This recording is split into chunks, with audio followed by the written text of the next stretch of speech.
আর আপনি আপনি কেমন মানুষ? আপনি জানতেন না please subscribe my YouTube channel. তার একটা বয়ফ্রেন্ড আছে? Take it easy man. এই বর্তমান যুগে দুই একটা গার্লফ্রেন্ড থাকা কোনো ব্যাপার না। তাছাড়া ব্রো, আমি দেশের বাইরে থাকি, ইতিকে তো আমি সময় দিতে পারি না, তাই তোমার সাথে টাইম পাস করেছে। আপনার ভালোবাসার মানুষের একটা বয়ফ্রেন্ড আছে, বয়ফ্রেন্ডের সাথে ঘুরতেছে, ফিরতেছে, রুম ডেট করতেছে। আপনি এটা কিভাবে মেনে নিলেন? আপনি কি পুরুষ? ব্রো, মেনে নিয়েছি। তাছাড়া আমি ইউরোপে থাকি, ওখানে আমার 3-4টা গার্লফ্রেন্ড আছে, এটা কোনো ব্যাপার না। ইতি ইতি শুনছো কি বলতেছে? এই লোকটার আরো 3টা গার্লফ্রেন্ড আছে, তুমি তার সাথে সংসার করবা? তুমি কি পাগল নাকি? কি হইতেছে এগুলা? ইতি, আচ্ছা যা হয়েছে সব ভুলে যেতেছি, আমি সব ভুলে যেতেছি। মনে করতেছি এটা একটা স্বপ্ন ছিল। তুমি আমার কাছে চলে আসো, আমি তোমার সাথে থাকতে পারবো না। ইতি, তুমি তুমি আমার সাথে চলে আসো। এই লোকটা ভালো না, এই লোকটা চরিত্র খারাপ, আরো গার্লফ্রেন্ড আছে। শুনছো তো কি কইছে? তুমি আমার সাথে চলে আসো না।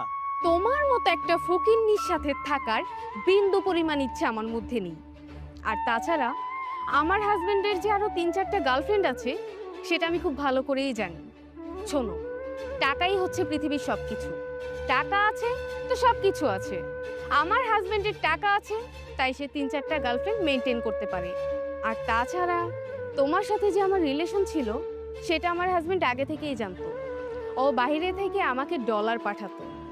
ও যেহেতু আমার সবকিছু মেনে নিতে পেরেছে, তাহলে আমি কেন ওকে মেনে নিতে পারবো না? যাই হোক, তোমাকে আমি এত কিছু বলার প্রয়োজন মনে করছি না। ইতির প্রয়োজন শুধুমাত্র টাকার, আর সূর্যের কাছে টাকা আছে, তাই আমিও আছি ওর কাছে। Please subscribe my YouTube channel. টাকার মোহে পড়ে তুমি আমার ভালোবাসাটা ভুলে গেলা। আমার আর কিচ্ছু বলার নাই। তোমার কিছু বলার থাকলেও তা শোনার মতন সময় আমার কাছে নেই। চলো। ইতি, আমি ভুল করে ফেলছি, সরি। শুনলেন তো? আচ্ছা, তোমাদের এই গল্প শুনে না আমার এখন আর বোরিং লাগে না, বুঝছো?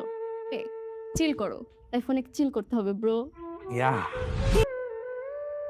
ছেলেটার ব্যবহারে কত পরিবর্তন হয়েছে। প্রয়োজনের বেশি কারোর সাথে কোনো কথাই বলে না, শুধুমাত্র বাড়িতে এসে যখন যার যেটা লাগবে সেটা দিয়েই চলে যায়। আরে ধুর, তুমি খামাখা দুশ্চিন্তা করছো। হ্যাঁ মা, বাবা তো একদম ঠিক কথাই বলেছে।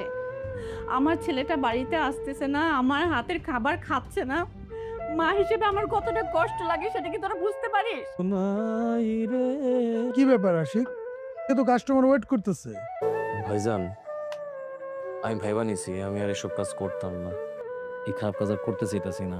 আসলে কি আশিক, আমারও ভালো লাগে না। চলো আমরা আজকে থেকে ভালো হয়ে যাই, এটা ছেড়ে দুইজন মিলে ব্যবসা শুরু করি।